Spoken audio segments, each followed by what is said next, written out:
Hello YouTube. Here's a video about variations in the family and what sociologists say about the family if you're doing a GCSE or an A-level in sociology. If you're doing an A-level, it's probably a bit simple. You might even say, I do say some things wrong. Correct me if you like. I don't mind. You should question me. You should think for yourselves. Evaluate. Here is a slide that I hope you will find really useful. It's about the sociologists who say that family is universal, that culture doesn't affect family. And that sociologists who say, yes, family is relative. Different cultures have it in different ways. So on one side, we've got Murdoch, who studied around 250 societies, found the nuclear family in them all. Gottlieb, who also said that the nuclear family was a really common thing all across Europe. The majority of British children still live in couple-headed households. Government seems to be more preferring to nuclear families, so there's incentive for it. The nuclear family remains to be a preferred cultural pattern as well in the United States. So Skolnick and Schneider, the nuclear family is a symbol deeply rooted in Western culture. It's represented in art, family photographs, advertising and TV. Whereas other people like Vogt, who studied the Zincateros of southern Mexico, Kathleen Gu, who studied the Naya in India, Margaret Mead, who I've spoken about in other videos, who studied 3 tribes, found that gender is relative and family forms are relative. If you look at how Asian families, specifically Indian Pakistani families, often live in extended households, so you'll have parents and grandparents living in the same house with kids. In parts of rural parts of Tibet, polyandry, where there's one woman with many husbands, it still goes on today in some parts. In parts of America, the Church of Jesus Christ and Latter-day Saints, also known as the Mormons, have a system where there's a man with more than one wife. In Saudi Arabia as well, up to 4 wives in Islam, in some parts of the world, depending on the law. And Dench, Gavron and Young also said this thing about extended families when they studied in London. So screenshot that, use it. It's a good revision resource, I reckon. But then I made it, so I would say that, wouldn't I? Here is a bit of a summary of what sociologists have said about how the family is changing in Western society. So Sue Sharp said that women were becoming more interested in careers than marriage. So working class girls said that they thought males would not make reliable lifelong partners and therefore were focusing more on themselves and their careers. Young and Wilmot argued that the family was changing and said the family was becoming more symmetrical, which means that men and women doing the same job, so both doing childcare, both working.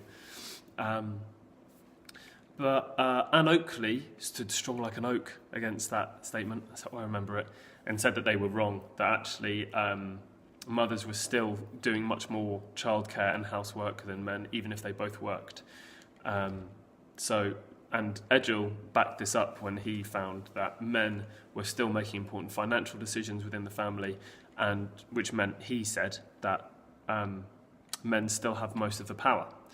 Gershuni said the family is becoming more symmetrical, but it's taking a lag. It's not going to happen immediately. There's going to take time where women's and men's roles become equal. And Duncan and Marsden talked about the triple shift, which is where women have to do 3 things now. They have to do paid work, housework, and childcare, and emotional sort of care for the family as well. That's still sort of the women's jobs. Most kids, I think, have the experience where their dads are not as emotionally open or intelligent as their mothers are. So still women are doing most of that work in the family. Duncan and Marsden are feminists, by the way. If you're interested, you might not be. I don't know. And there's another word for this, which is the dual burden, or the double day. So women are now expected to work, and when they get home, they're expected to look after the kids and do the housework and stuff like that. So maybe gender equality is not quite as close as we would like to think. This is another way of representing that same data, really, except that the marriage rate has fallen from 400,000 a year in 1971 to 170,000 a day. 170,000 today. Not a day, that would be a lot of marriages. So couples marry later.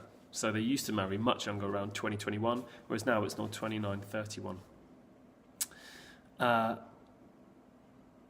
So yeah, and now there's this idea, though, in the media of a new man, so a man who looks after his family, who takes care of them. That's called the new man.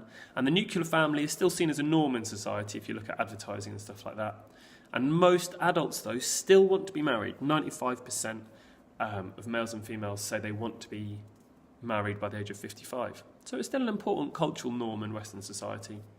And you can see there's some percentages of how the percentages have changed with nuclear families, and it's fallen quite dramatically in those 30-odd years. What, is that a good thing or bad thing? I don't know. You can decide that. You can talk about some different sociologist theories as well. Part of the reason for this change in society is secularisation, which is where we're a lot less religious than we used to be. So, whereas before Christianity would say, you know, if you're going to have sex and you're going to have kids, you've got to be married, and 90% of the population at least were Christian and went to church regularly. Now less than 10% of people are going to church regularly, which means the sway that religion has on what we think of as right or wrong, our values, is changing massively. And so our accepted modes of behaviour are changing. Norms and values are connected like that. What we think of as right and wrong affects accepted modes of behaviour. It's worth mentioning new rights sociologists think the traditional nuclear family is the best way to raise children. That's the most stable way, and it's the sort of most tried and tested model. Are there any other changing things I should tell you about? Yeah, I should tell you about legal changes. So there are a couple of years. The 1969 Divorce Reform Act allowed divorce if the marriage had irretrievably broken down, which means it's not necessarily someone's had an affair or someone's being abused, it's that just the relationship's not working anymore. And the 1984 Family Law Act allowed couples to divorce after only 1 year of marriage, whereas previously you'd have to be married for 3 years before you divorced. So those two laws are really good things to remember when we're talking about changing family norms and how the family has changed. And it's now obviously much more common for people to have to move around the country for work, and so couples may live away from their relatives, so they don't have the support from their family. And raising kids is hard work, believe me. I've tried. I'm trying. So, yeah, you need support from family, people close by. Or, you know, you don't need it, but it really helps. And so if there's more pressure, the family's more likely to break up.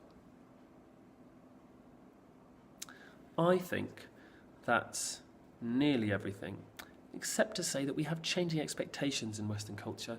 People expect more from marriage. They expect sort of a life partner to fulfill them, to feel like their life is completed in a romantic way and a friendship way and a financial way. Whereas before, marriage didn't necessarily fill those roles. So we've got a much higher expectation of our romantic partners today than we did in the past, which means that with those higher expectations, we're less likely to see them fulfilled. That is all that I have time for today. 8 minutes of changing family stuff for your Sociology GCSE. I hope it was useful. If it wasn't, sorry. If it was, great. Subscribe if you like. Bye.